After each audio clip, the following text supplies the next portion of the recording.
Hello, and welcome to Movie Marathon Mood, show where we watch movies and talk about them. It's as simple as that. And today, we're talking the 40th anniversary of one of the greatest films of all time, The Ultimate Adventure. That's right, Raiders of the Lost Ark. We talk whether it is truly a perfect film. And then, a not so perfect film, but just as great, Temple of Doom. All today on Movie Marathon Mood. Stay tuned.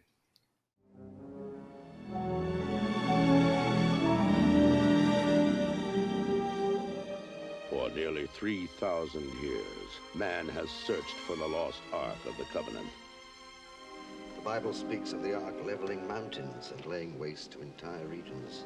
Not something to be taken lightly. It is protected by forces beyond imagination.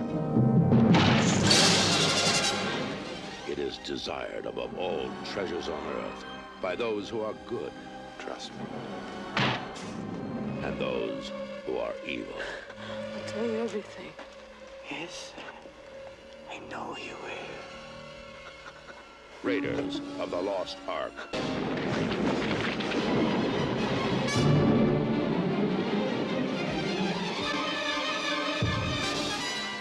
Hi, I'm Jesse Gilstrap, joined by my pal, good friend Drew Cordell. Drew, my friend, Indy at 40. Yes, yes. We're at the eve of the 40th anniversary, and hard to fathom because there hasn't been a time when either of us have been alive that this movie didn't exist. Right. A good portion of that 40 years it's been in our lives, and feels definitely worth celebrating. This is a pretty big anniversary for one of the best movies of all time. Well, I said, and we talked about Star Wars original trilogy, that those movies are in my blood. I don't remember watching them for the first time. And the same is true for both of the movies we're talking about on this episode, for Raiders and for Temple of Doom. Because Temple of Doom came out for me the year I was born. So it's definitely don't remember watching them for the first time. Looking ahead a little bit, Last Crusade is the first movie that I remember watching in a movie theater of any movie, not just Indiana Jones movies, but the first movie I remember seeing in a movie theater. So in several ways, Indiana Jones and movies are just kind of synonymous with each other. And, if I were to say, like, what is it that makes me love movies? I don't really know because I've always loved movies. There wasn't one instigating moment, but it's pretty hard to look past the impact of Spielberg and Lucas on my movie loving life. It's pretty intimately tied together, and it remains the case because there are things that I saw and loved as a kid that I don't really care for so much now.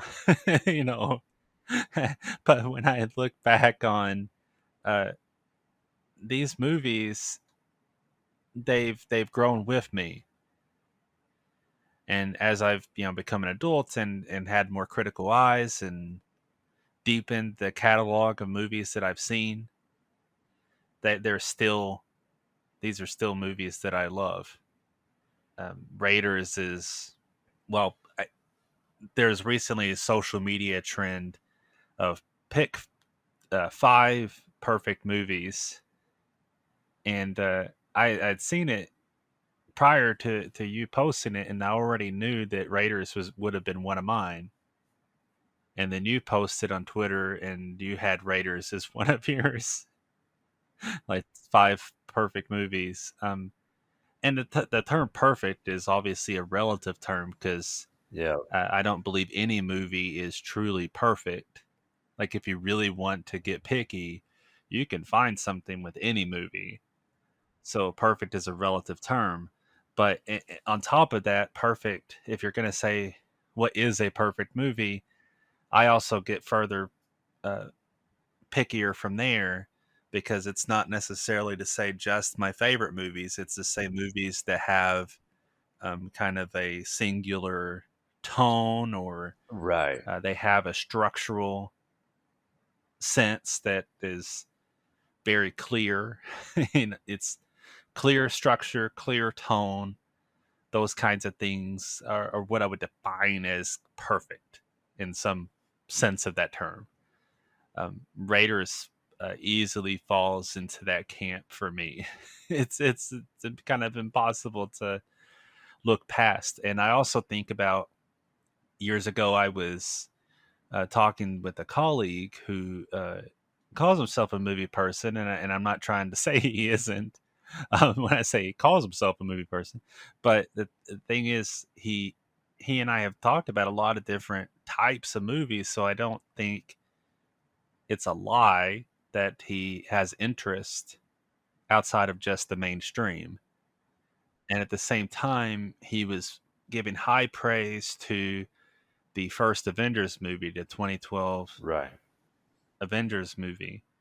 Not the I said the first Avengers movie, not the one based off of the television show. Um, with Uma Thurman and Ray Fiennes Right. and Sir Sean Connery. Not that, not that Avengers movie. I assume nobody was thinking that when I said it, but I'll still clarify. Uh, but at the same time, he was saying that that Avengers was like the peak of pure entertainment. Like as a movie, he said, "Well, no matter what you think about it, like, isn't it a perfect just action adventure movie? Like, name one better." And he said it like he was like daring me to come up with something better. And I'm thinking, man, there are so many better examples of like a pure entertainment action movie. But the one that he instantly jumped in my mind was Raiders of the Lost Ark, or as some would call it, Indiana Jones and the Raiders of the Lost Ark, which is a whole other can of worms in terms of titles. But uh, point is, like, as soon as I said Raiders, he kind of like stepped down, and it's like, oh yeah, I guess you're right.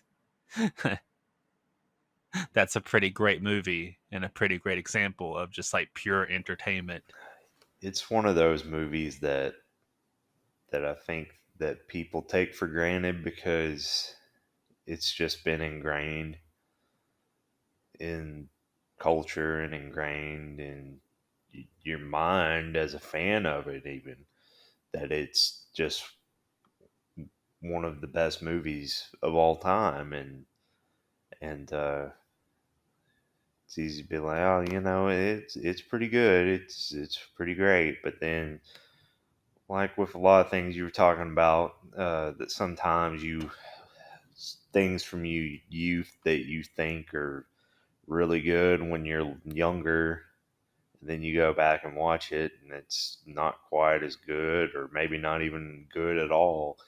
um, but I would argue that Raiders is probably like the movie that gets better with age, uh, its own age, and of course, and then gets better as you're older, because there's so many things I appreciate about it that I know I didn't appreciate about it when I loved it as a kid. Of course, I couldn't understand some of the things that made it great, and I couldn't understand some of the aspects of the making of the movie and everything when I was like, 4 or 5 when I first saw it, because again, it's one I don't remember seeing for the first time.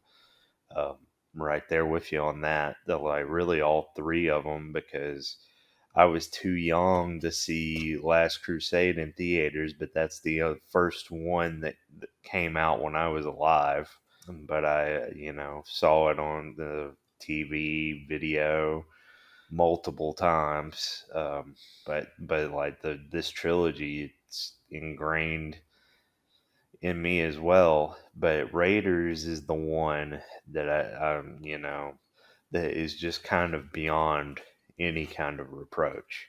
And it really hit me this time because it'd been, I don't know how long, it'd been a couple of years at least since I had watched it, or at least watched it all the way through. And honestly, it might even be more than that. It may be more like 4 or 5, which is a long time for for me not to watch this movie.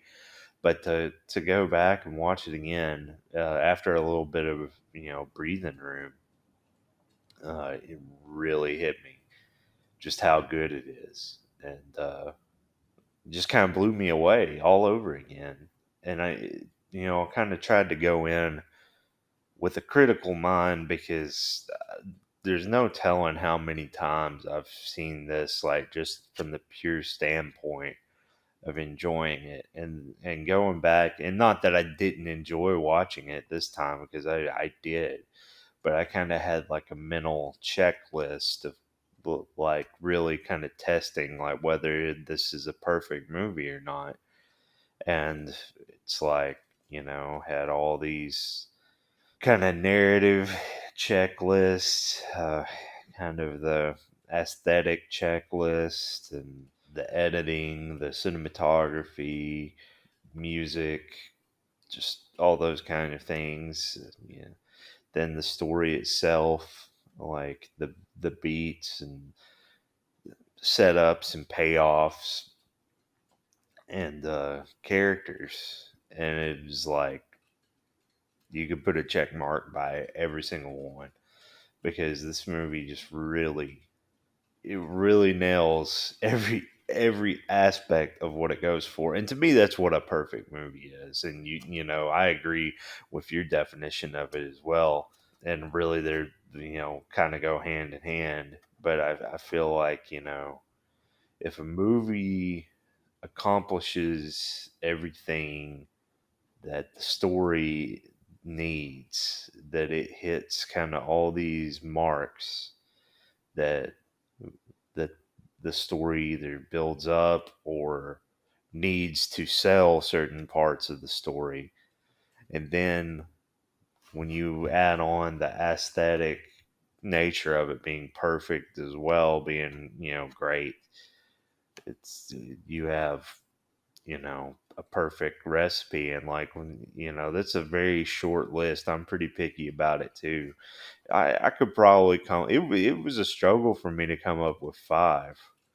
But I could probably come up with a couple more. But it's pretty good company that Raiders is in for me, because I know Alien was one of them that I picked, and The Godfather, Back to the Future. But neither, like, not a lot. There aren't a lot of movies I would have picked, and I think there's very few that kind of hit that mark. Even like my favorite movie of all time is Blade Runner, and I would not consider that a perfect movie. And it's been this good for 40 years, and it really speaks to the amount of work that they put into it. And we'll get to kind of talking about it in detail in a minute, but I just can't think of that many more movies that really kind of nail everything like this does. And there are things about it that I think more movies should try to emulate today, because like, yeah, I don't necessarily want people to be trying to make like Indiana Jones type movies, but just in the sense that you have a clear hero, clear motivations, and you have the characters in this movie. They all play a significant role interacting with the main hero. They're not just there.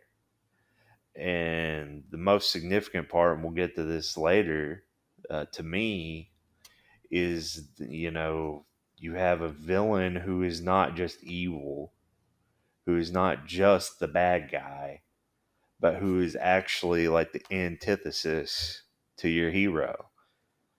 And they're constantly one-upping each other the entire movie until the end. And I think that makes this movie work too. And a lot of times you just get villains in movies, especially in this age of superhero movies, kind of going back to your point about the guy talking about the Avengers.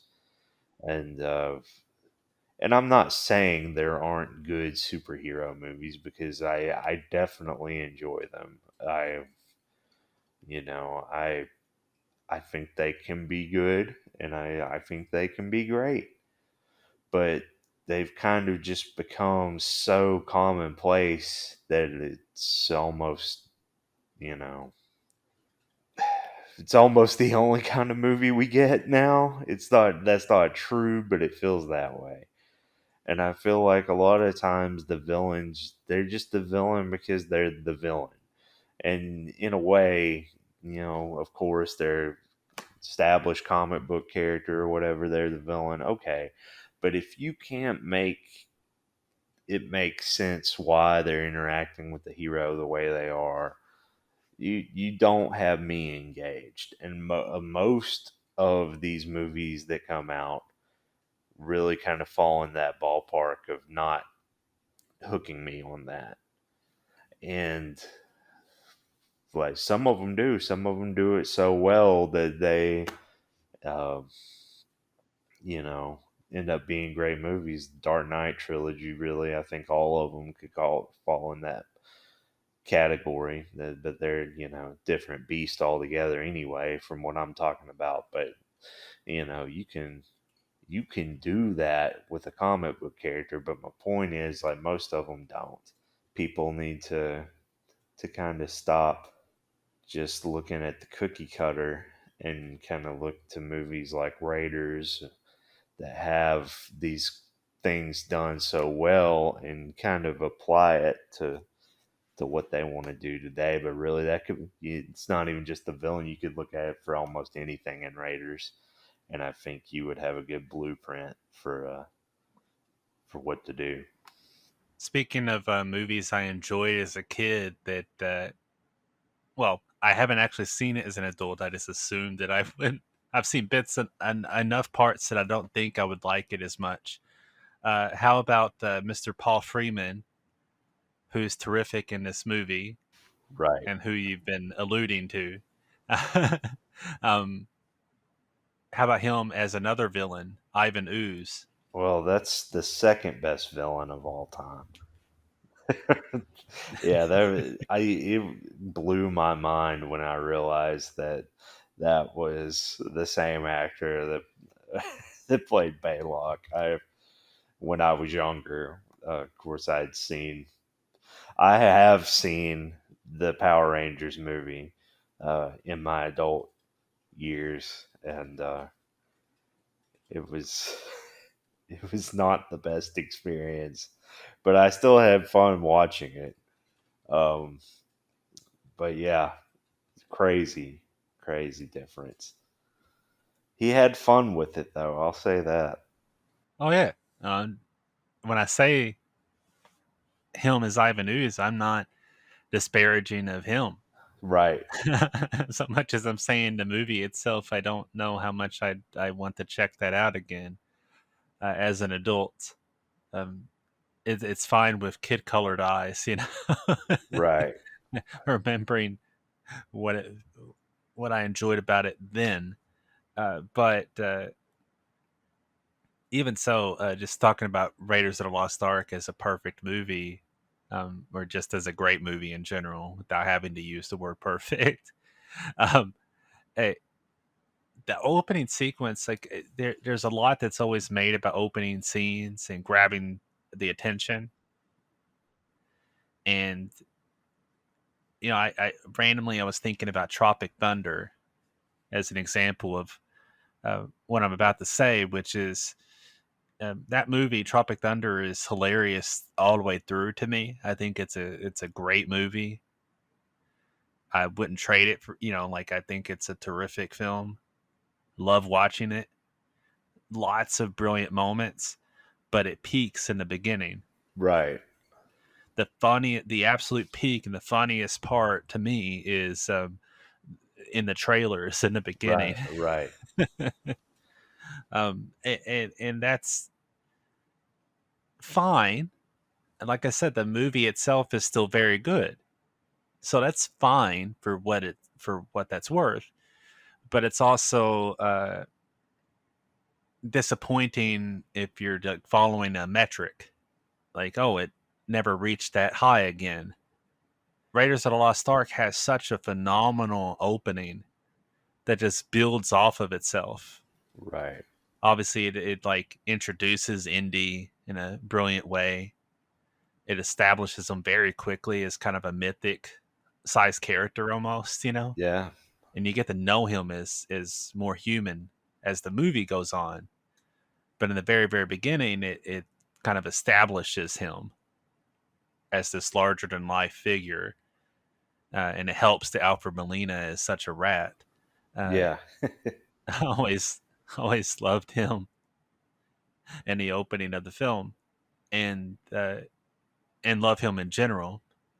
Speaking of future comic book villains, Right. but yeah, I just say like it keeps adding all these little details that are obviously amazing and iconic, and it has energy that's just overflowing and just gets you all excited. And in a way, it's one of those like we're in the middle of an adventure that's already been established, and then the main narrative is going to kick on later.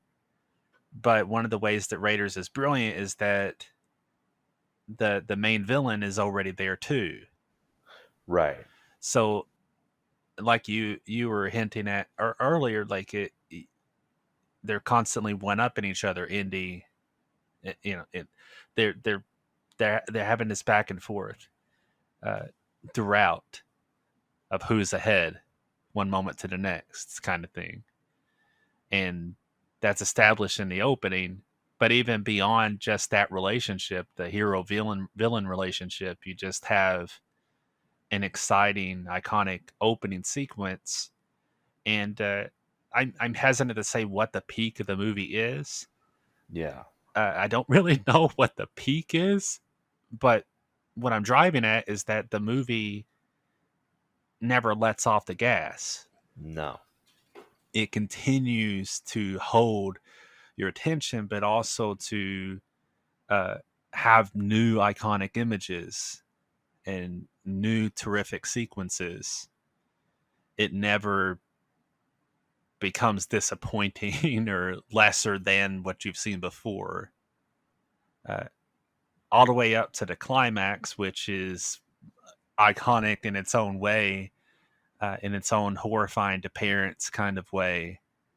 And I guess I'm trying not to obviously get ahead of myself in terms of talking about Temple of Doom, but Spielberg had a way with like having images that some people would consider too much for young eyes. I think people were okay with it in Raiders because it was Nazis. So like, yeah, kids can watch a Nazi's face melt. That's fine. Right. You can watch a Nazi's head explode. Why not? Temple of Doom was a different scenario, and obviously, a part of the PG-13 rating that we have today. Right. But it's interesting to think that they didn't really have that conversation with Raiders. They're like, yeah, sure.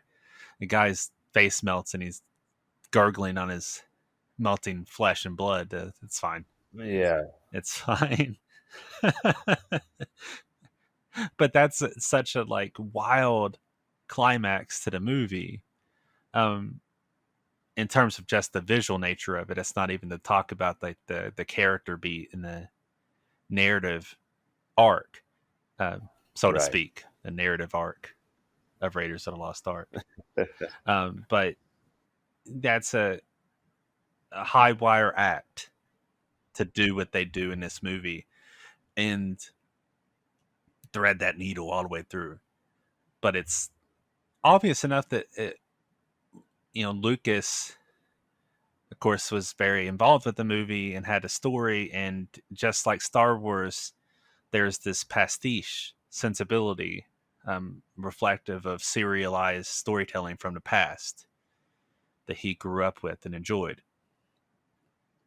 One of the differences, though, Star Wars was taking those old sort of stories and modernizing the effects.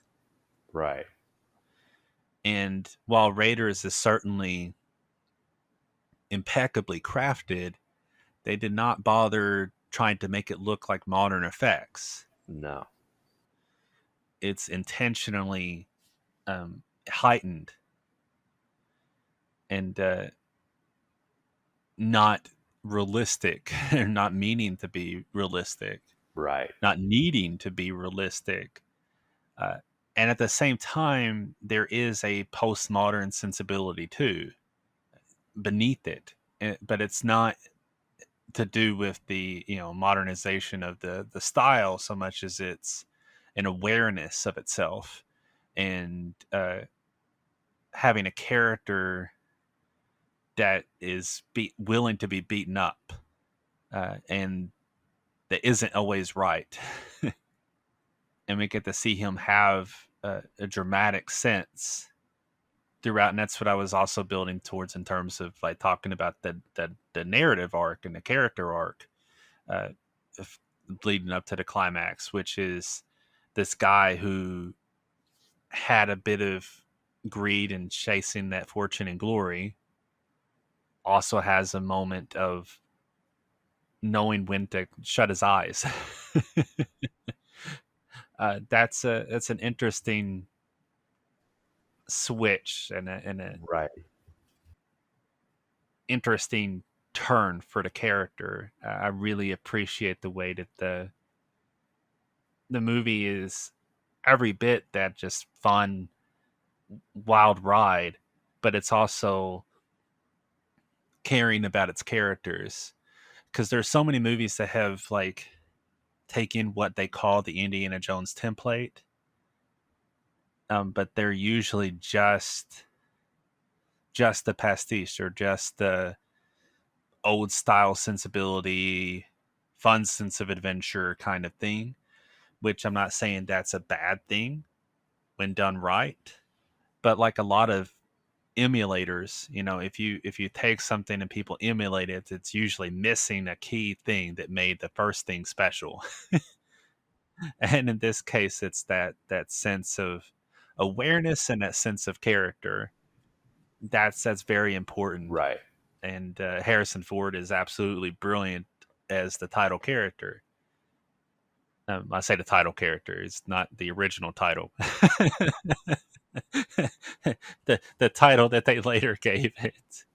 Right. Right. But Indiana Jones, he's absolutely brilliant as that character. Not just the cocky sensibility, but also this fully fledged person underneath too. I don't think he gets enough credit sometimes for having that heart too. Like a lot of people like to talk about, oh, he's so cool, but I think he's great at showing all these layers of the character. Right. It is worth mentioning. One thing that's often mentioned that Tom Selleck was originally possibly going to be Indy, but they wouldn't let him out of his Magnum PI contract to do it. Right. And Tom Selleck would have been an amazing Indiana Jones. I think he would have been terrific. Yeah. Who knows what the future would have looked like for the character, and like it couldn't have been the same thing. The movie would have been different, but also what they would have done from there would have been a different history. But it would have been terrific in its own right. I'm not a purist in that sense.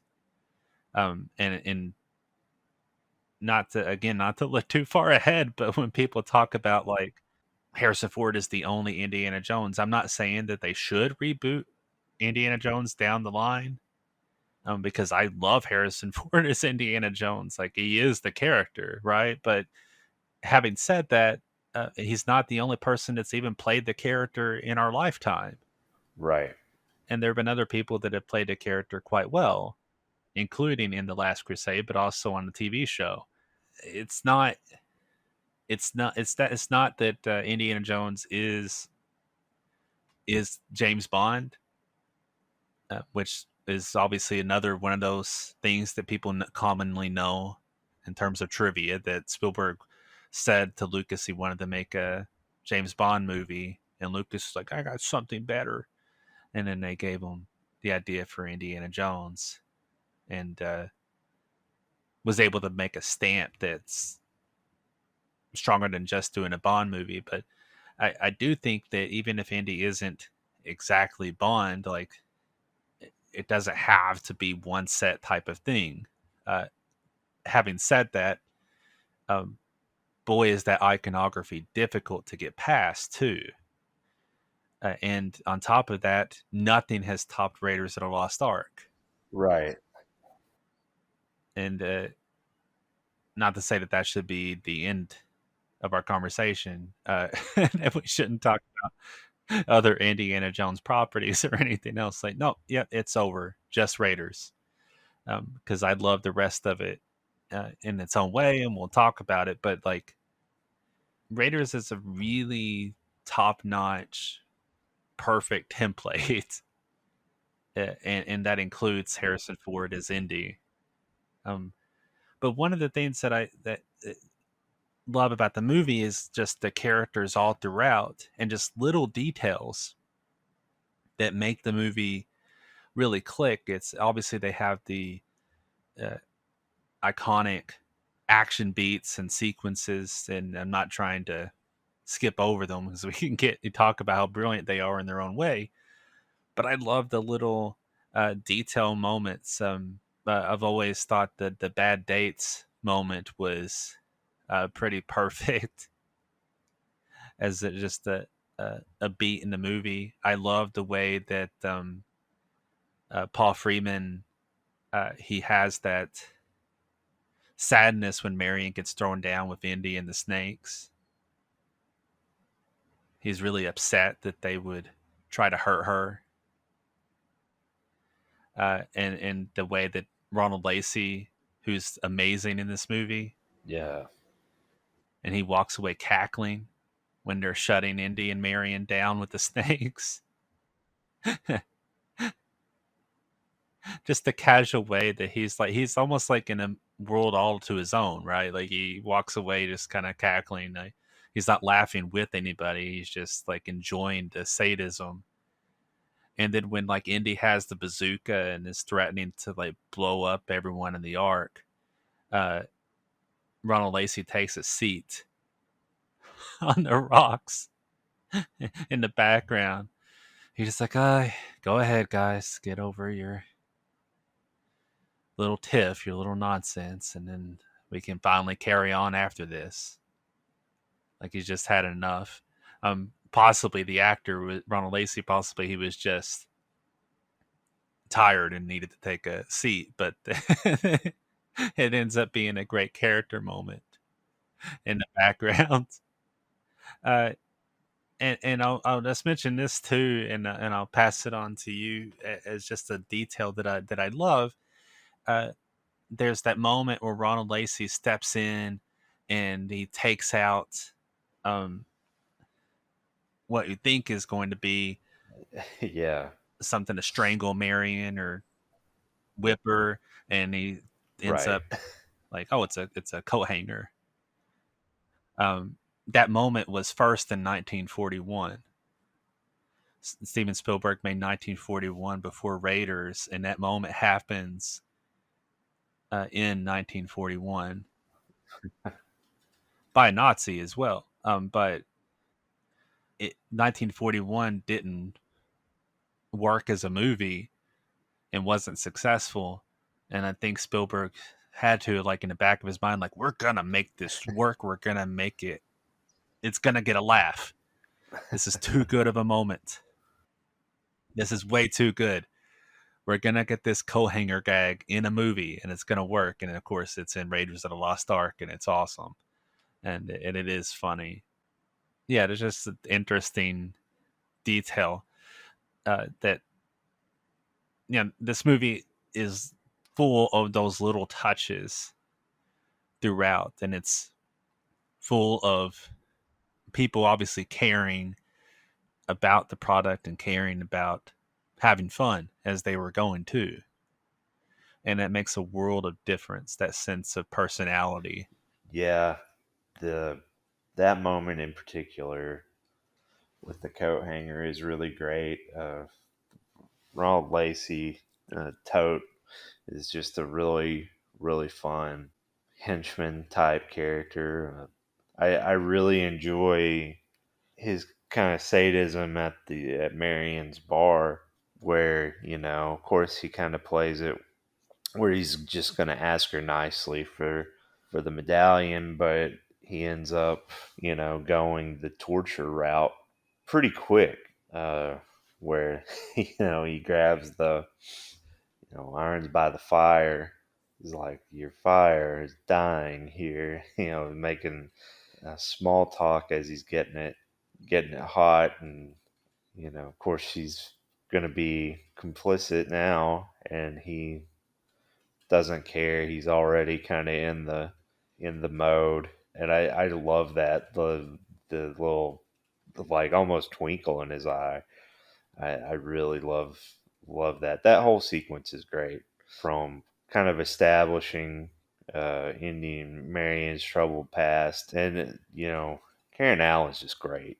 She's really good as Marion. I like that Marion is not your typical damsel in distress, even though she is in distress quite a bit in this movie. But she's also pretty smart and pretty resourceful, and she can find ways to get out of a bad situation. And she can drink pretty good. You got the this movie is just incredible with setups and payoffs. I was thinking that the whole time. I was like, there's just so many little setup and payoff here and there, uh, where you have that drinking contest where she drinks that guy under the table, literally. I love that little laugh he does right before he falls. Yeah, it's pretty awesome. It's always been one of the funniest scenes of the movie to me. But then again, when she's with Baylock later, and she tries to drink him under the table, and it turns out that it's Baylock's own family vintage of wine, and he's kind of immune to its charms. He can keep up. I like that. I like how that ends up playing out. But just that whole sequence in Nepal is really great. I love the shootout of you got some great little pieces going on. I think probably my favorite part of that is when Pat Roach plays as credited, the giant Sherpa. And he actually plays two characters in this movie. I'll get to the other one in a minute. The and they're fighting, and it's going on, and Tote's like, shoot them both. And Pat Roach does like this grunt, and they they turn the gun on and shoot the guy together, Indy and this giant Sherpa, and it's a really great moment while they're still fighting. It's great, the bullet going in the barrel of whiskey, and Marion catches it with her mouth, and then they're going to use. There's a lot of good whiskey use in this scene alone, or they're going to light the bar on fire, and there just happens to be a trail of whiskey all the all the way down it, which I guess is realistic, actually. Of course. Uh, Indy's asking for whiskey while he's, getting choked, and then he ends up hitting the guy over the head with it. It's pretty great. But the whole movie is filled with just like great bits like that. And I'm going to try. Like, this was going to be a really hard episode to do because I knew I could go on about this movie for a long time and, try to briefly touch on some things.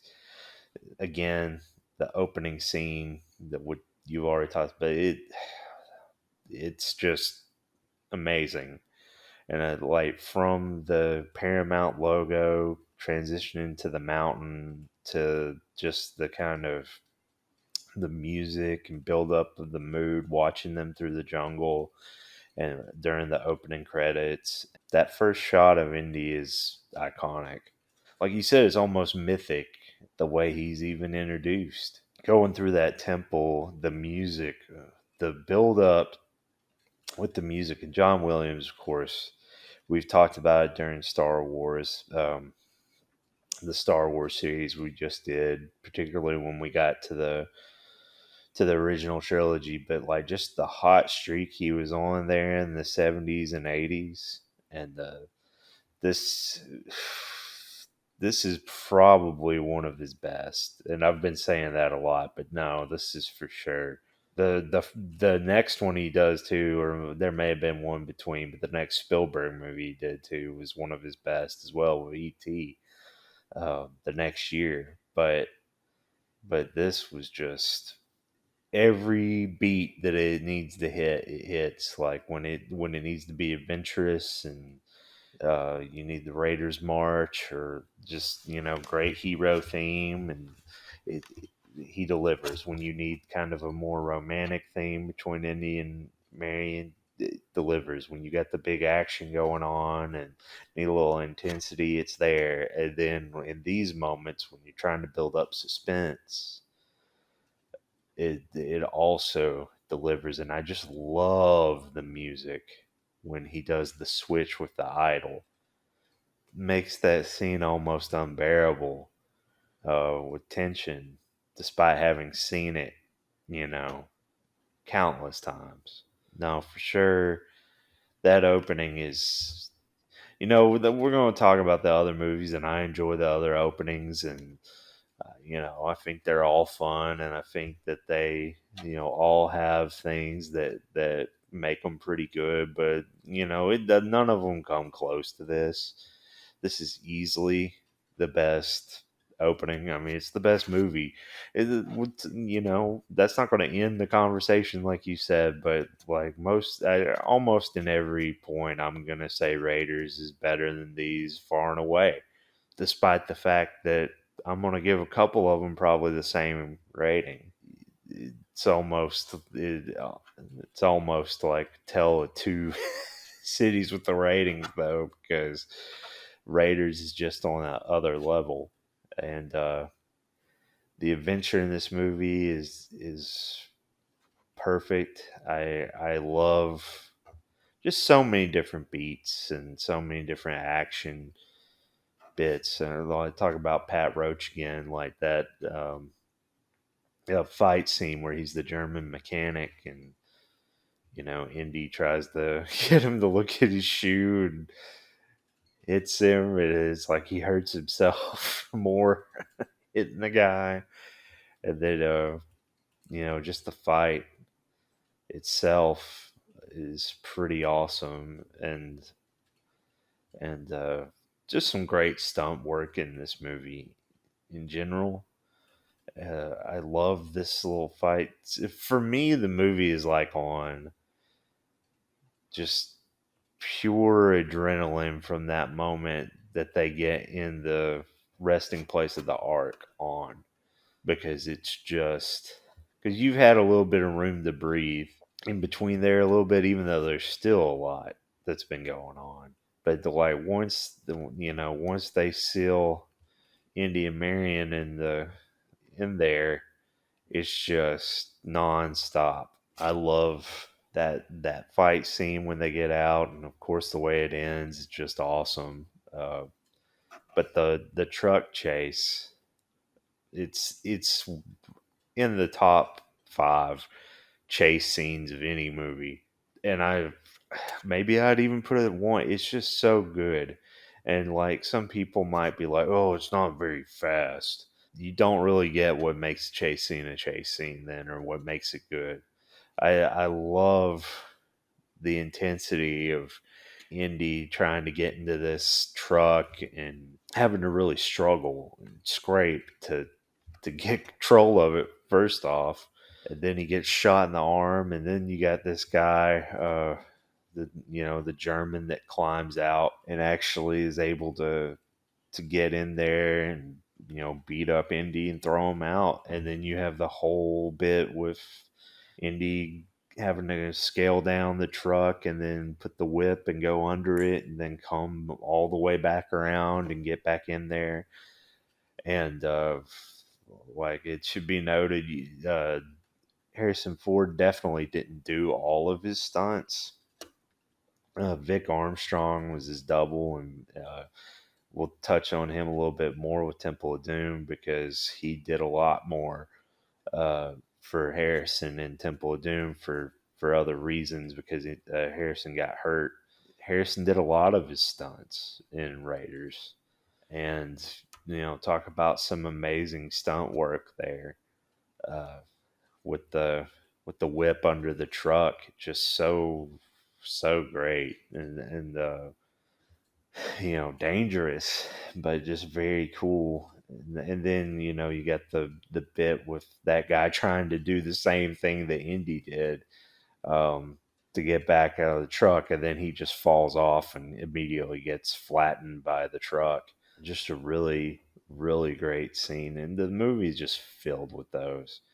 From the basket chase in Cairo with the guy with the sword, which I guess Harrison Ford was sick and Food poisoning. didn't feel like doing the full fight, so they ended up just having him shoot him. And now it's like, why would you even do it a different way? Because the tone when he just pulls out the gun and shoots the swordsman, it's great, and it's so funny, and there's so much humor in it, without it being just comedy. It takes itself seriously enough, but also self-aware enough to just get you in the adventure. John Rhys-Davies as Sala is fun.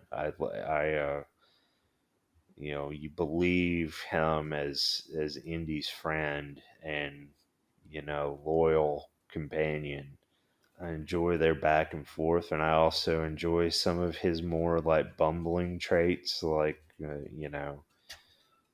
Indy is waiting for him with the rope coming out of the map room. Of course, because the German soldiers are there, he had to drop the rope, but he ends up dropping the Nazi flag in, and you can tell Indy's a little frustrated. And then they go in to the souls. Sala freaks out because of those snakes, which Indy is afraid of as well. Or actually, he freaks out because of the statue. Sees it in the lightning. Uh, uh, that's pretty funny. But I really enjoy John Rhys Davies in this, but ultimately, I think if there's one thing I want to get across, because I would never make the argument that this movie is underrated in any sense, because this has been, it's on every top 100 list you can think of. It's gonna be in the conversation one of the best movies of all time, no question. But if there is one aspect of this movie that is underrated, I totally say that it is Paul Freeman as Baylock and the character of Baylock in general. Him not being in the conversation as being one of the best villains ever.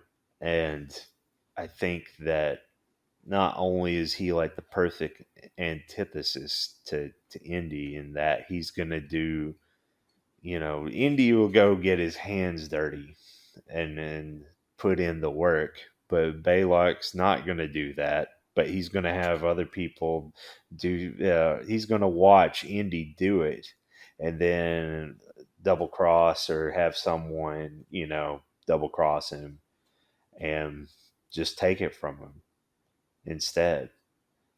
And that's set up at the very beginning with the intro, the opening, and then it just continually goes that route with the arc, and that in and of itself is awesome. But then you already talked about it, but you get to the the stuff with Marion and Baylock, and they are actually friends. And he is upset when she gets thrown in, and also he's, another part when they're on Katanga's ship, the Nazis show up and they want to, they don't care about her or whatever, or they're going to do something to her. Um, Baylock kind of steps in again. I think he actually really cares for her. So I think there's some, humanity to him. He's not just purely evil.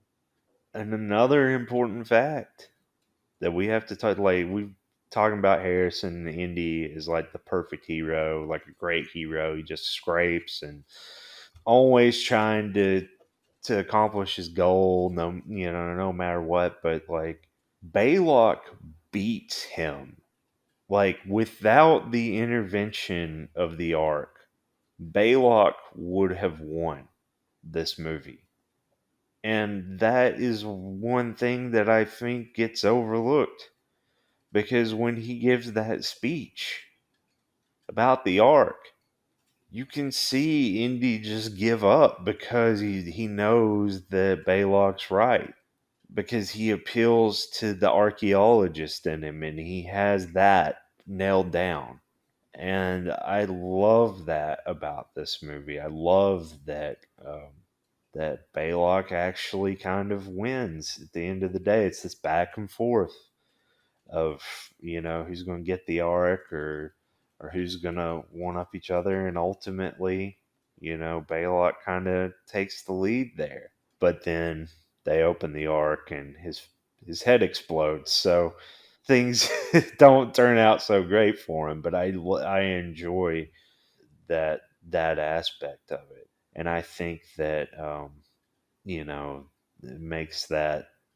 makes this movie stand out even more than it already does. And then when they do open the arc, I think that's just an incredible scene. That actually, I was not allowed to watch that for a little while.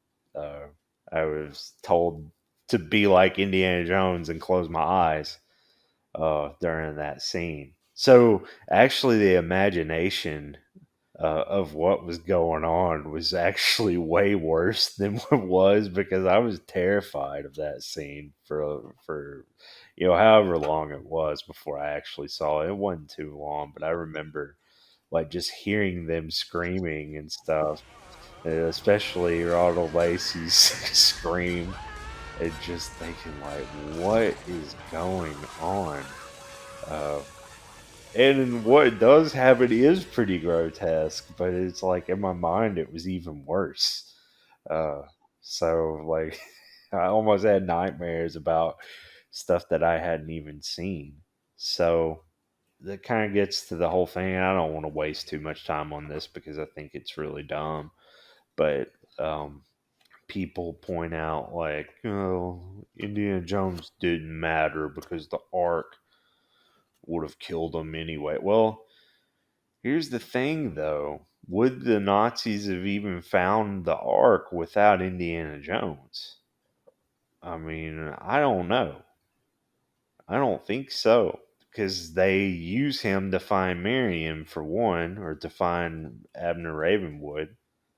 They follow him to Nepal. And yeah, if they had found her, and maybe, the whole thing with Tote getting the headpiece of the staff of Ra imprinted on his hand and not seeing the other side, maybe that wouldn't have happened, and they would have found the Well of Souls. But also, it's just the adventure of the movie, and that's the whole point. Like, you can nitpick anything, but again, I definitely don't agree with Indiana Jones not mattering in Raiders. And one thing, another scene I just want to touch on before throw it back to you. But the scene when they're talking about the Ark with the government guys, with Porkins, him and Brody are talking about the Ark of the Covenant.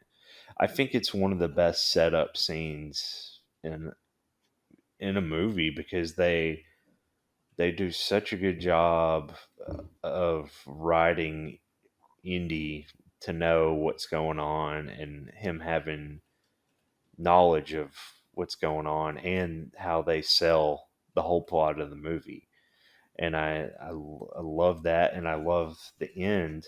They're going to put it in an undisclosed location, and Indy's really upset about that because they don't, understand the power of what they have. And the last shot, again, makes this perfect. It has like one of the perfect final shots of that crate with the Ark being put in undisclosed until 2008 location with the other crates. Just that matte painting, it's just perfect. I love it, and the music and the build in to the credits. I just it's so good, and it's like the perfect note for this movie to end on. Speaking of imperfections, um, I have to pick on Indiana Jones being on top of the submarine. Oh yeah, Does not make any sense at all. no, Everybody cheers, yay! Pirates like, yeah, way to go, Indy. What happens? How does he get by? It's not like you can sneak onto a submarine. Does a submarine never submerge? And when they get to dock, where does he go to escape capture? It doesn't really make sense. But it also works in the spirit of the movie, which is kind of the point. There's that element of heightened sensibility and having fun and a little bit of cartoonish kind of energy underneath it in parts. And it works for what that's worth, even though, that moment you could say it's particularly silly, but I think it works for the movie. That's really what it comes down to. A few years ago, I was able to see this movie in IMAX, and it blew my mind to see it in IMAX. The cinematography is just fantastic, and getting to see it in that high quality was awesome, because obviously with the 40th anniversary, they just released it in 4K, but I've already seen it in IMAX, so I've seen it better than I'm ever going to see it in terms of seeing it in a giant screen and that high of quality. It's kind of hard to beat that. And as much as I've seen this movie, it was like a revelation in a way, just to see it that way, to see so many little details that I'd never really seen before, even having had this movie so ingrained. Spielberg himself said he saw details he'd never seen before when he saw the IMAX restoration. But Douglas Slocum does an incredible job with the photography of the movie. So many iconic shots. The use of light and shadow in this movie is awesome. Just all around. You talk about like Indy walking out of the shadows, and just the use of lights when you don't see the snakes, but then you do. Obviously the backlit backdrops of Cairo, and so many like wonderful moments and shots. But the thing that really knocked me out this time, watching it at home with the new 4K version, wasn't just the picture, it was the sound, which they just did a new mix of the movie to bring it into the modern era with Atmos. But speaking of intentionally going back to the past, the sound design is also, with that kind of sly wink sensibility, it goes back to the past as well, but it's just so impeccably done, and obviously modern in the sense of the mix. being more advanced than what they could have done in the past. Um, as one example of something that's more modern. But the sound design from Ben Burtt and Company is just unreal. You know, I picked on Ben Burtt a little bit with his editing on the Star Wars prequels. But I also tried to make abundantly clear that I think he's a genius. And Right. as a sound designer, this movie is amazing. They just recently did a new featurette for this 4K release with Ben Burtt, and he still has the toilet lid that they used when they were removing the lid of the Ark of the Covenant.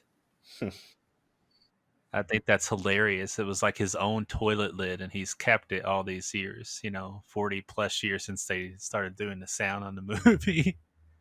And he's kept this toilet lid. He's like, oh, yeah, the toilet's all, long gone, but I kept this lid. I'm like, all right, well, we'll put that in the museum sometime. The toilet lid that was the sound of the Ark of the Covenant being opened. It's awesome. No, the sound design is just utterly fantastic, and Yeah. all the little details, the punches and stuff, it maintains that heightened sense because that's not how a real punch sounds. It doesn't need to. That's exactly what this movie needs. Has that kick to it. I just think this movie is littered with obviously brilliant production design, and just every angle of the movie is perfectly executed and full of details. Harrison Ford's acting, you mentioned the mechanic fight that whenever he punches, it hurts him, but then he gets punched back, and Harrison's physical acting when he falls down on the ground after being hit in the face is just hilarious. Right. But also the way that the action builds in just that one moment alone.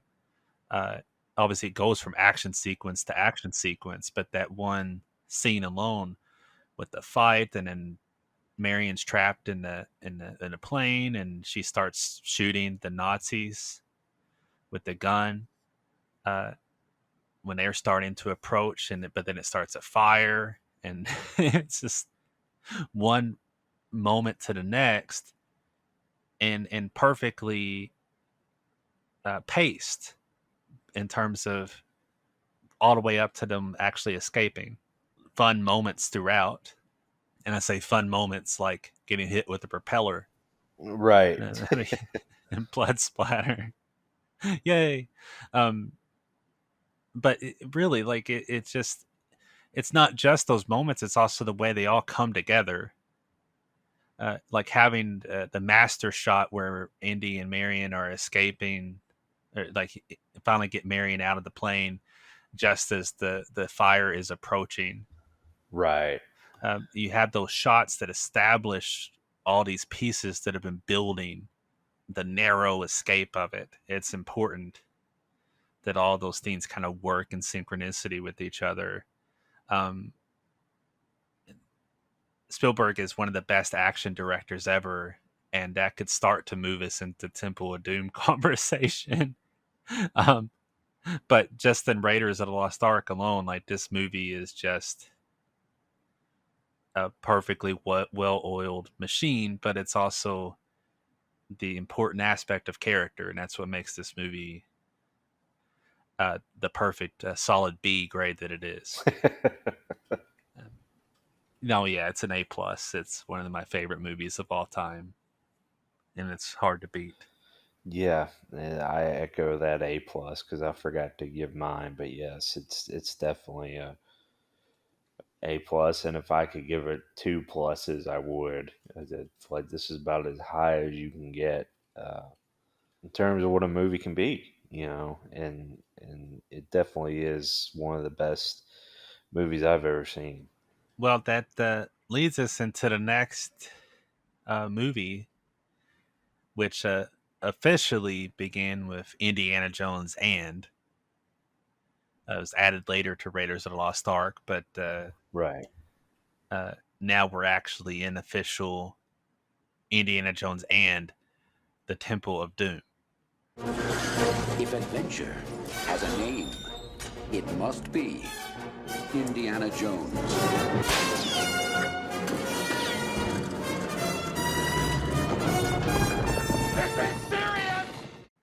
Which, interestingly enough, has some of the most memorable imagery throughout the series Yeah. and what people think of when they think of Indiana Jones.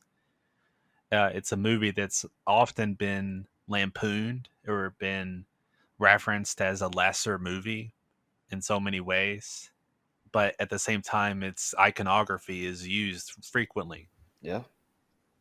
And what I think is funny, they recently did a deep fake where they made Tom Selleck or put Tom Selleck into the role of Indiana Jones, and they mostly used shots from this movie. Right.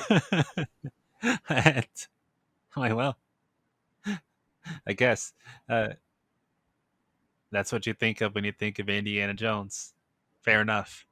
Uh, and that's obviously on its own worth stating, um, just as well as it's necessary to point out that it's a prequel, and that's because like we actually get into the character of Indiana Jones uh, being a little bit more greedy Yeah. in his sensibility. That's kind of part of the character itself. But it's also just interesting timeline wise to put us into this particular era. I think that was a wise choice for a follow up to kind of do something different too, but not that far away, I guess. But it's immediately like the first thing that you see in the entire movie is a musical number. Right. And what I think is really cool about that, as a lifelong Steven Spielberg fan, is he's always wanted to make a musical. Later this same year, he finally has a musical coming out. Right. Supposed to come out in 2020. It's now going to come out at the end of 2021, and it's West Side Story. But there are like touches all throughout his career of like him attempting to make a musical or having a nod to a musical. And you're talking about one of the directors one of the best directors, period, but one of the best at staging, Right. which is pretty important if you're going to do a musical.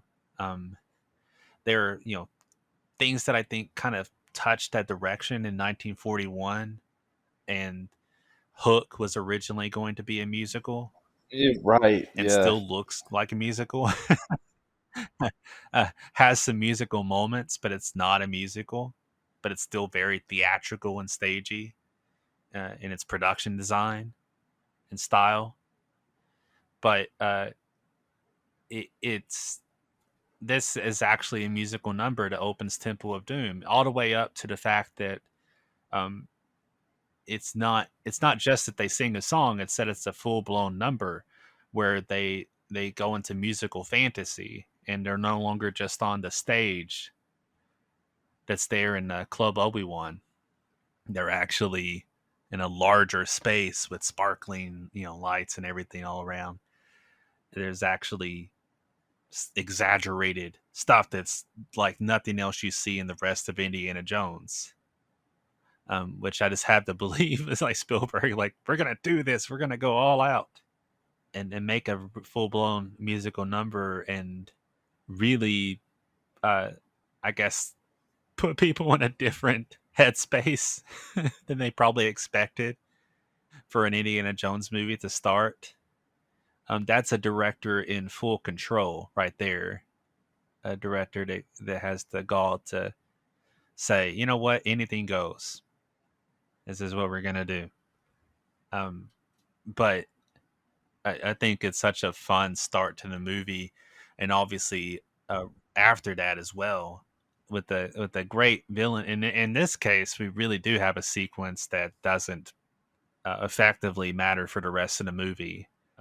We're at the end of another adventure, and one I would like to see even more about. Um, but I really love the way that in one of my favorite notes. I'm skipping through the sequence quite a bit, but where they at the very end, Indiana is cockily getting away and says Lau's name just as he shuts the door, and you see it's actually Lau's airline Yeah.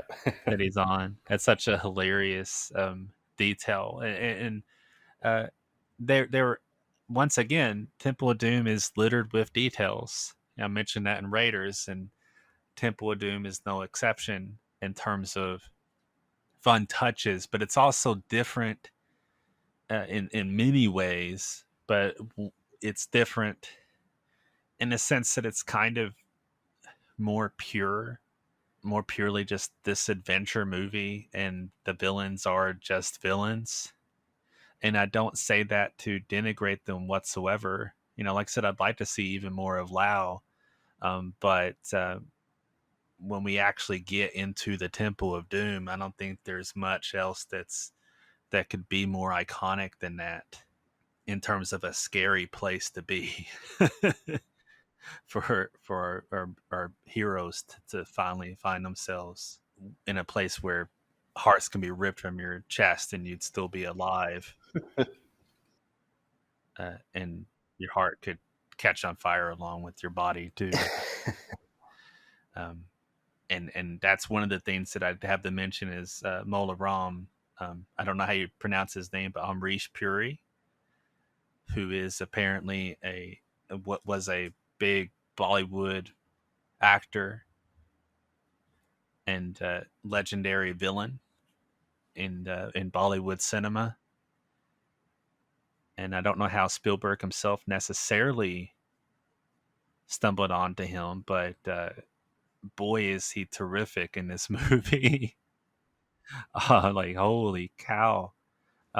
Yeah. What a great villain, and iconic presence. And the only thing uh, that I have to say bad about the way the character is handled is how he ends. That's a awesome shot of him stumbling down. The camera actually tracks him as he's Right. falling down to the water. But then those alligators kind of suck. Yeah. It's just the laziest thing. Like, oh, let's just have some shots of alligators, and you'll get the idea. Like, they chomp on them. I'm not saying we needed to see alligators chomping on flesh, but it's kind of lackluster to see alligators rolling around in the water with some loose threads and tattered clothing, and just assume that, oh yeah, they ate them. They ate the bad guys that fell down there. That's fine. It's a long stretch away from heads exploding and faces melting in terms of iconic endings. But nonetheless, like that's getting into the picking on the movie territory, and part of why it's a little lesser. But I also think, all in all, this movie is just fantastic. I have so much fun watching it, and it has so much energy, and it has some of the best action that Spielberg has ever directed. It's fun all the way through, and great moments, but that finale, that final stretch of the movie, is just unbeatable. Like, all the way from like Indy being woken up to having a fist fight, to they're on the mine carts, and then they're escaping with the water blasting out all around them, and they get onto the bridge. Well, even before the bridge, you got that callback to Raiders. It's a prequel, but it's still a callback, where the two swordsmen approach him and he reaches for his gun, which he doesn't have on him. And that's just a fun nod back to Raiders. And then a whole lot more swordsmen than two eventually. But man, the way this movie just builds and builds, like from one sequence to the next, it just doesn't let off the gas there at the end. And even before that, the movie is just a fun ride. One of my favorite moments in the whole movie is when Indiana Jones is attacked, but then he wants to be sure that Willie is okay and goes into her room. And of course, they've just had a little back and forth.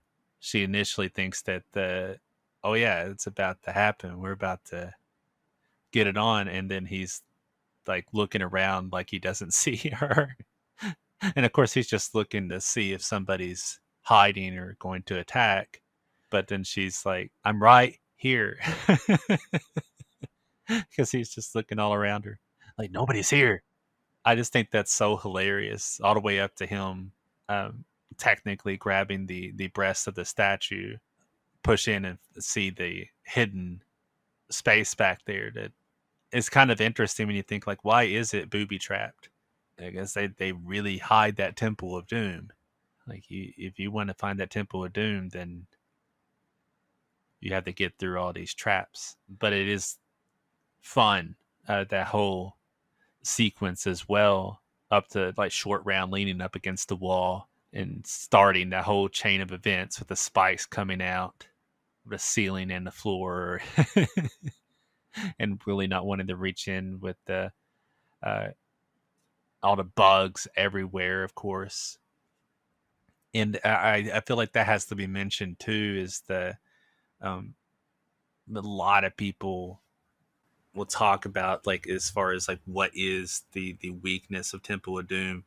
People find Willie quite aggravating as a character. Some people can't stand her. Kate Capshaw, of course, in that role. But I think she's a fun character, and obviously mileage will vary on terms of whether you can stand her or not, or if you find her too annoying. Personally, I find her a funny caricature. Somebody who's a performer who is not beyond having further layers, but does not really belong on this adventure. I guess to some degree, I've known too many people that I think would be like her, that I believe would be like that if they were brought into such an adventure. And going along that note too of adventure, I think the movie has so much fun with obviously the whole dinner scene and the gross out sort of stuff that some cultures might, some people at least might actually enjoy these foods, but it's in that spirit of going someplace exotic and different, and this movie has a lot of fun with those sorts of exaggerated notions, and what I think is interesting is, as much as people have, like, to some degree dogged this movie over time, I love the different sort of thing that's done with Temple of Doom than just the Nazis. Because if we're going to have real adventure, then we're going to go to different places. We're going to see different kinds of cultures and ideas, and I, in a way, wish we'd have even more of that in general. Not just Indiana Jones, but in adventure movies overall. But yeah, it's specifically with Indiana Jones. That's the part of the spirit of adventure, is seeing different types of things, and I love the different sort of, the MacGuffin of the movie, and these stones. I think that's really fun. I don't quite know how we got to the end where Indiana Jones is causing them to catch on fire. There are parts that don't exactly work as well as they could to make this movie nearly as perfect, so to say, as Raiders of the Lost Ark is.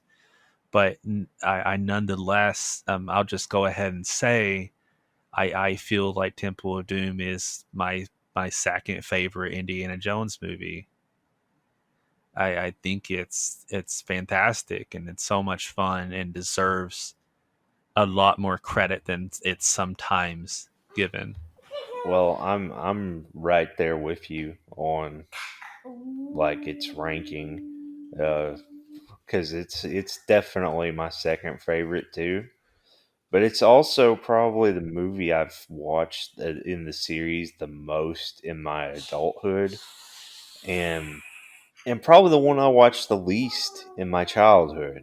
So it kind of balances out a little bit because my my dad wasn't particularly crazy about Temple of Doom, so I didn't really end up watching it as much as a kid with him or even by myself. I just kind of got so hooked on Raiders and Last Crusade that Temple of Doom kind of didn't fall through the cracks because I definitely still watched it, but I didn't watch it near as much.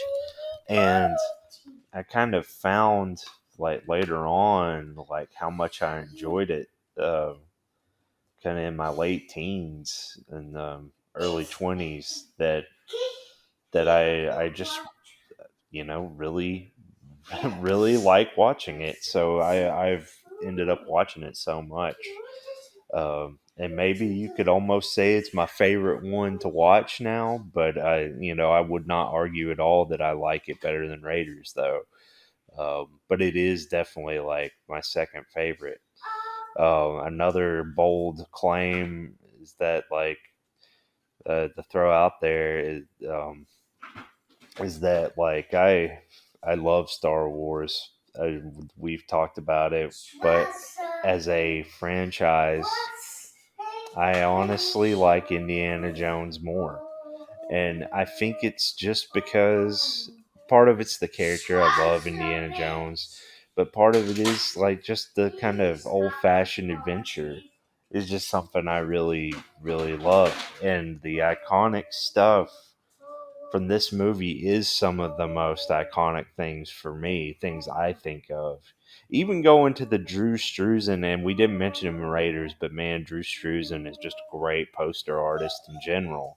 And he did the Raiders poster and subsequent posters for Raiders, but he also did, the rest of the series, including Temple of Doom and that teaser poster with Indy kind of with the torn up shirt and the machete, just the really cool image and kind of like the art image that kind of pops in my mind when I think of Indiana Jones. But so many shots, specifically the shot when Indy saves the kids and he punches that guard and the guard goes sliding, which doesn't make any sense, but it's still awesome. And he steps out again out of kind of like the shadows and fog a little bit, and it clears and it shows him. That's like one of the greatest hero shots ever, and I just love that beat, that whole scene, that whole sequence is just so good. And you talk about pacing and action. The last section of this movie, there are very few movies that are like it. Like from the moment that he saved Short Round, and Willie to the end when it's all over. It's just an adrenaline rush. And yeah, the alligators filling in for crocodiles just rolling around is pretty lazy. It kind of funny. Uh, when Malaram is taken out, but just such a fun sequence. And that bridge, I mean, that bridge scene, another iconic moment. It's probably one of the coolest things Indiana Jones has done in the entire series is cutting that bridge while being on it. It's just one of he's a lot more instrumental in the ending of this one. It's a lot less relying, or a lot less, the religion and supernatural forces stepping in. Although they do a little bit. Again, I don't really understand how like you do. I don't understand how Indy knows like what to say to set the stones on fire, but it's still awesome. A really cool moment when he's like, "You betrayed Sheba," just awesome. I enjoy all that, and I kind of jumped right to the end. Uh, the mine cart chase, just incredible. It's so cool. One of the coolest scenes from the entire series, and you're going to hear me say that just about a lot of things about this because I really there's so much in it that is just so good.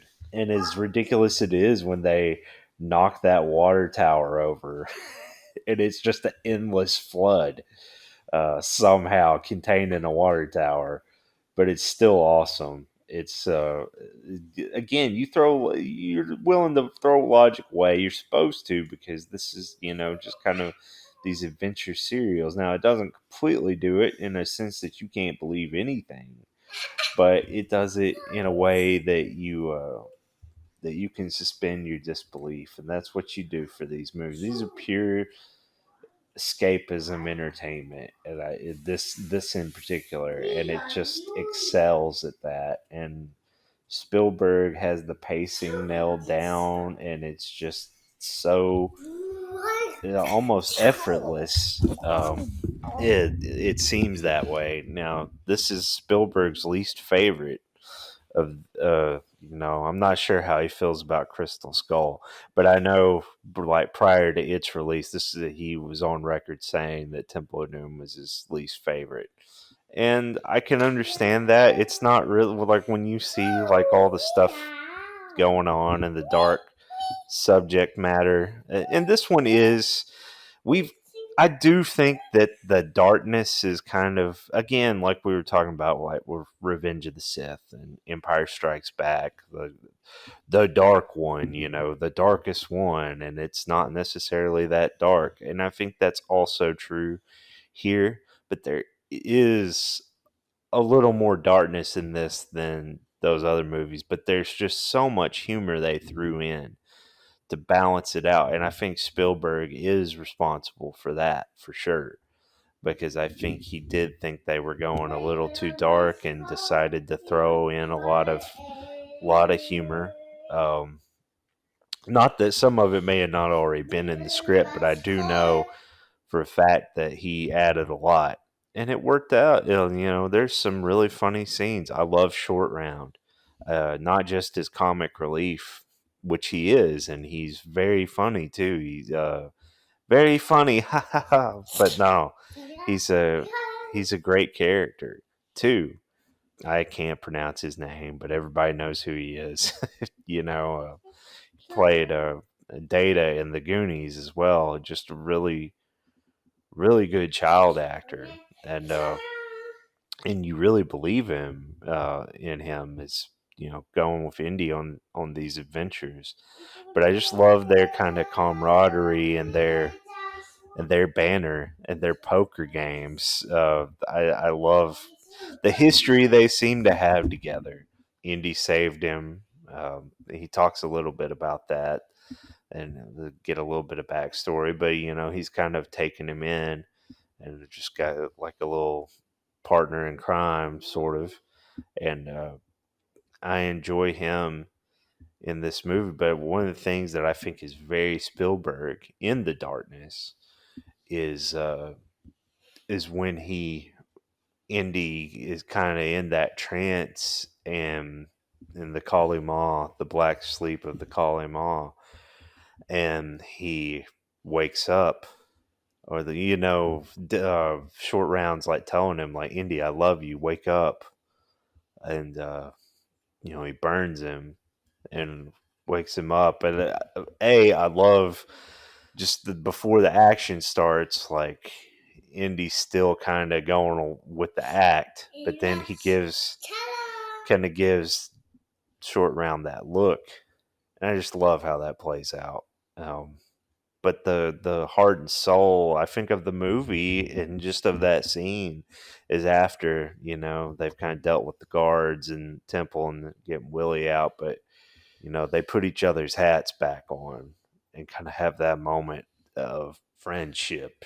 And it's just very touching and very, this movie doesn't have as much going for it in depth as Raiders does. Not that Raiders is the deepest, movie I've ever seen, but there is something more to it under the surface that we talked about.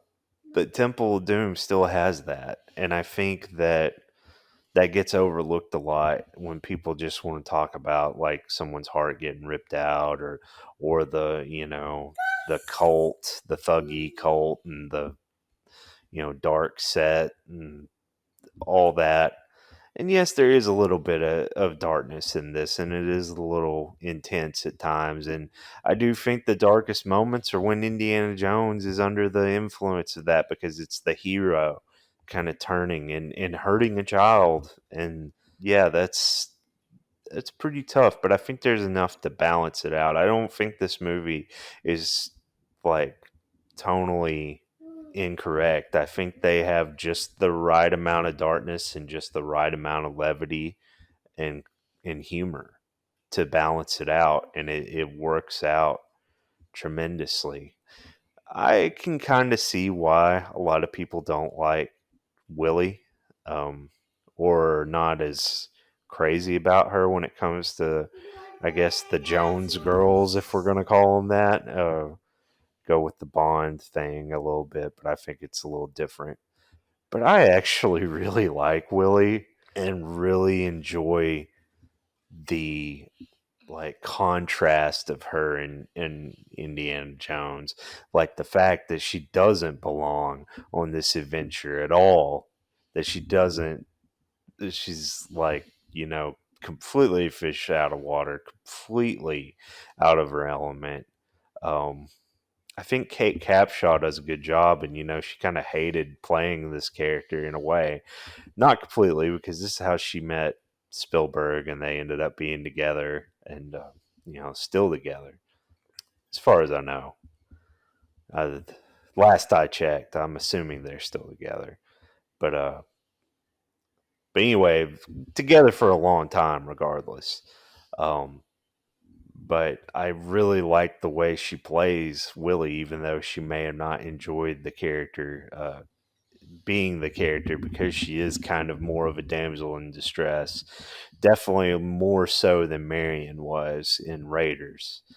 I think a lot more typical of that, but I think that brings a lot of the comedy in it and a lot of the humor, uh, to kind of balance things out. And like that scene you were talking about with her, uh, kind of waiting for Indy to seal the deal, and he's like grabbing the breast of that statue, and pushes his in, and she's so frustrated. It's really funny, and I think her comedic timing is really good. Like, um, I think her performance is great. Whether you like, everyone likes the character or not, I can see, but I think she does a great job of playing that character, because she definitely is not, that. Um, I think she's very different than Willie Scott, but she did a great job playing that character. Um, Malaram, you talked about that actor. Yeah, he does a great job. And talk about like bone chilling, like that scene when they force Indy to drink, um, the blood. When he goes under the spell, like the speech he gives, like before that or during that, is just really good and really cool. And he's, and there's not, I definitely wouldn't put him on the same level as a Baylock, of being like a great villain for all the right reasons, but like he's just a cool presence and just a cool villain in that sense. And like I love the scene when of course he rips the guy's heart out. Um, but I just love like the whole build up to that. I love the production design. I mean, I should have talked about that in Raiders too, because just incredible production. But this on another level, like the look of um, the Temple of Doom itself is just so cool. It's so scary. And these movies have great matte paintings, and kind of what a lost art that is now. But and I love a good matte painting in a movie, and, whether it's outdated or not. I really appreciate them for what they did. And now, everything's kind of computer generated backgrounds, and which is fine. I have no problem with that because a lot of times that looks good. I'm not like an anti CG person at all. But I do really appreciate the way things used to be. Appreciate the talent it took to do those matte paintings. And in all of the first three movies, you've got some good matte paintings, but particularly Raiders and Temple of Doom, you've got a lot of that going on. I was going to mention really quickly a shot where they're approaching the palace Yeah, is one of my favorite shots in the whole movie. Just the grandeur of the palace yeah, that you see in the background, the bats flying, oh yeah, them walking up the trail. Like that shot is just so gorgeous. The artistry involved is just impeccable to make all that come together. right. I agree completely. That is a great shot, and just so beautifully well done. The bats, I always love that scene too because again, going to the Willie Indy dynamic of her being like, "Oh, what pretty birds," and just Indiana Jones's response were like, "Those are giant vampire bats." I I I always think about that scene whenever I see a bat at night, which is not an everyday thing for me, but I have seen them. But another thing I really enjoy about Temple of Doom is, of course, the stunt work and the action, and you know the scene in which Harrison or Indiana was getting attacked, like in the palace, is where he had a herniated disc, and I'm not sure if it was on screen, if it made it into the movie. It may have. I don't didn't do enough research on it. I just remember. I remember that was the scene though that it happened, and he was out for a few weeks. So they had to do a lot of the action shots with Vic Armstrong just fully taking on the role of Indiana Jones. And because Harrison's stunt double, and we mentioned him in Raiders, but he definitely stepped in a lot more here. And I think Harrison would have done most of his stunts in this one if it weren't for that. But the fight scenes in this, particularly like when he fights again, Pat Roach stepping in as one of the thuggy guys, and it's a big fight. And you can kind of, I think, I love the big guy fights in these movies. Of course, Pat Roach fills in that role perfectly. I really enjoy the big guy fight in this one, and I think the ending of it is particularly fun when he gets his sash kind of caught up in uh, the roller there is about to get crushed, and he's like, help me!" Just really, a really humorous and kind of gruesome end. Again, going with like the way Pat Roach ended up with the propeller in Raiders. You got to have that with this. It's a fun I don't know if you'd call it a running gag, but it's kind of fun motif they have with that. But I think Vic Armstrong, of course, he's a great stunt man. I am a proponent of stunt workers getting more credit than they have or do. Um, and they still work today. I think people assume they don't do as many stunts, but yes, they still do a lot of stunts in movies, and they probably, I would assume that stunt workers probably do more work than the actors do now, because a lot of times, outside of Tom Cruise, who also will do his own stunts, um, or Keanu or someone like that. But like in a lot of cases, um, I don't really think that I may be wrong, but I don't think Vin Diesel's doing all his stunts in Fast and Furious movies. If he is, good for him. Vic Armstrong deserves credit for doing these stunts, and not only as a double, but really kind of filling in the role. And sometimes you can kind of see, and when they do their best to double it up and have it look like it was Harrison the whole time, but you're going to be able to tell. And I don't think that's a problem. I don't think that's a flaw. I love being able to see that. And I love seeing his work put into it. I think he deserves credit for it because he did a great job. And that fight scene is just a lot of fun. Uh, I agree with you about the Club Obi-Wan being really fun. And I only, we got another new Indiana Jones movie being filmed as we speak, directed by James Mangold. Um, will we have like Sonny Lauche make an appearance? Who knows? I've always kind of wanted that thread to make a reappearance just for an opening or something in one of these newer ones, just because that is like the one unresolved um, opening. The other way, I kind of hope they never touch it because it is cool and unique in the way that it was just completely connected to this opening only and never outside of that's the way they ended up in this adventure. It's not important to the rest of the movie. Um, and it's almost Bond in that way that it's a Bond style opening that it doesn't have the complete connection to the rest that Raiders or we'll see Last Crusade do. I do think that it's cool that it's obviously a nod to Bond that he's in a tuxedo in that scene, and I I really enjoy it. I enjoy the action in that bit. I think it's kind of funny that the guy that plays Sonny, when he gets the Tommy gun, he just goes complete maniacal laughter mode. And I don't know if it really makes sense, but it's hilarious.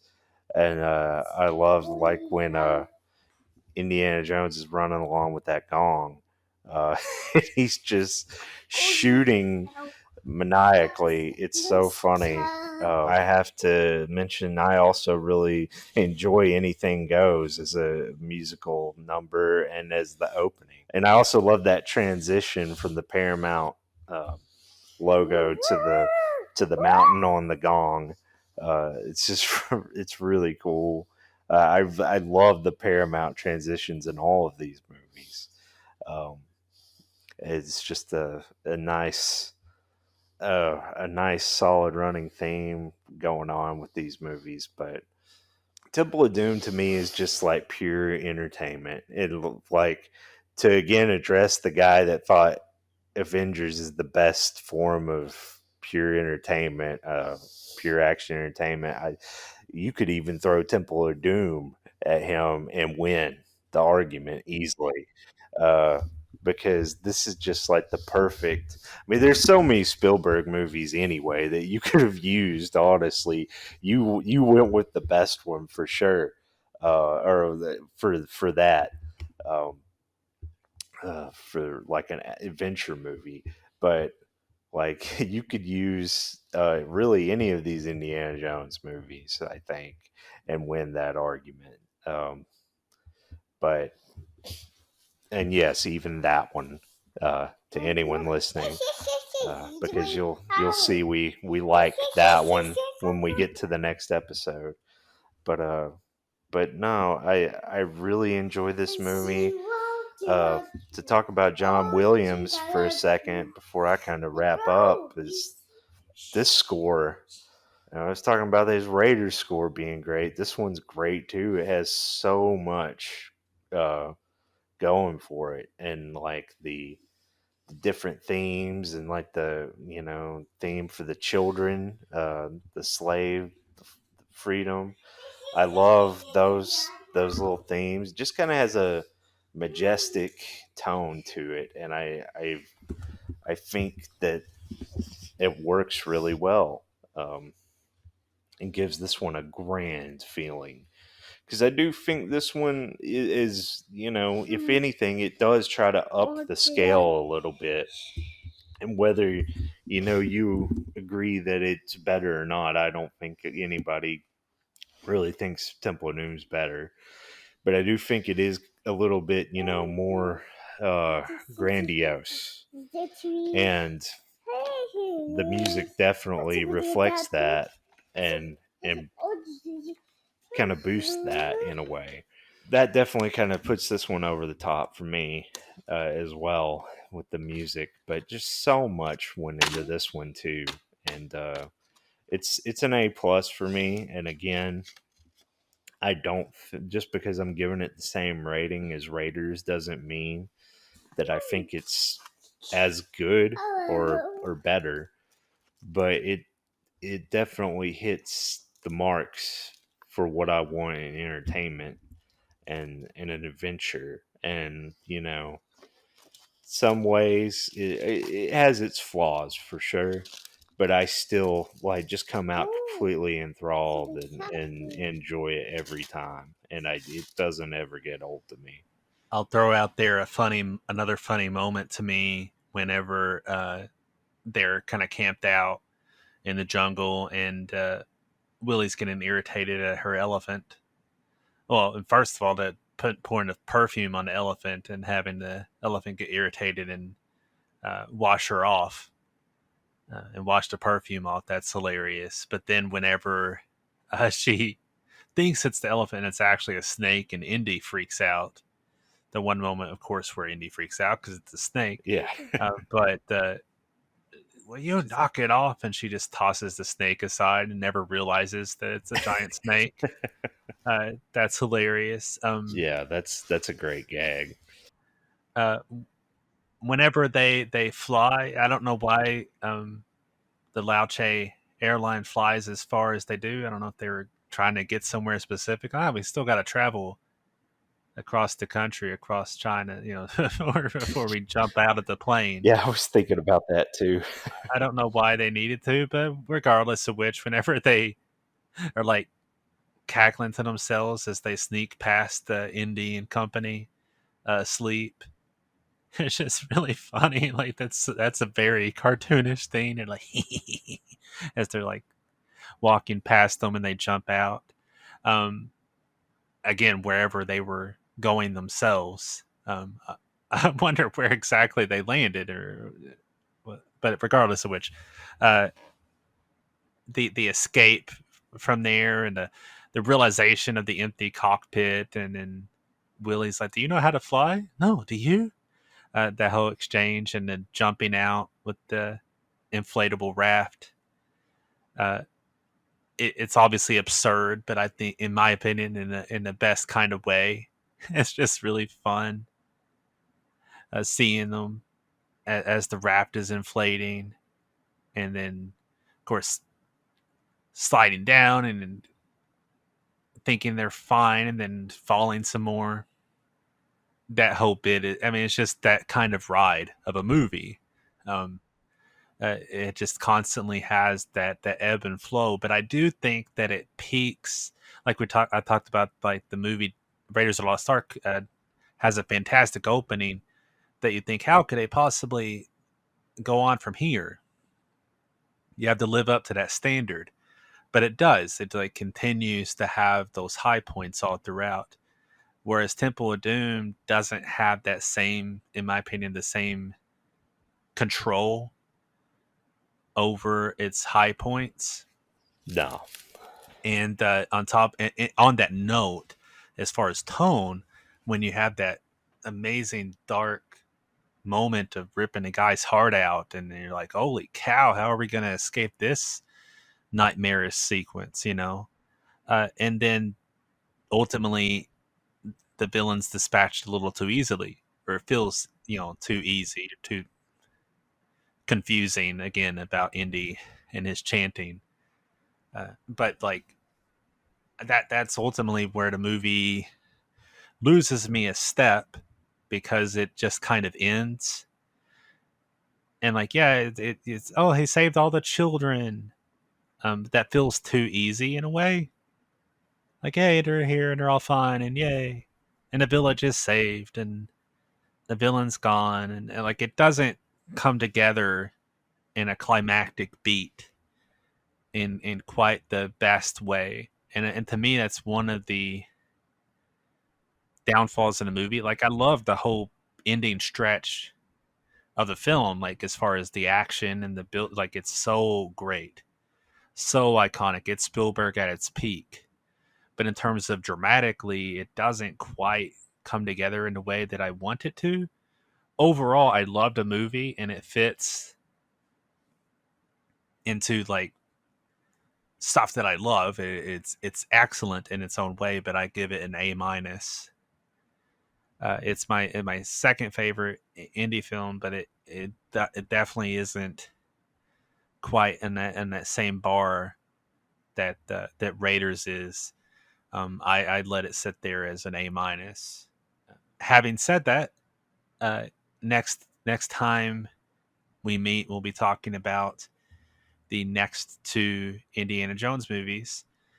Not the last two, because as you mentioned, the James Mangold film currently underway, Yeah. which has just been exciting to see the first images from that movie. Indiana Jones alongside Kathleen Kennedy, much to everyone's, to certain corners of the internet's dismay. Oh no, she's gonna ruin it. It's just cool to me to see that they're doing it, and to know the Indy's coming back. I don't know what it's going to look like, but I'm kind of excited to figure out what this next adventure will be.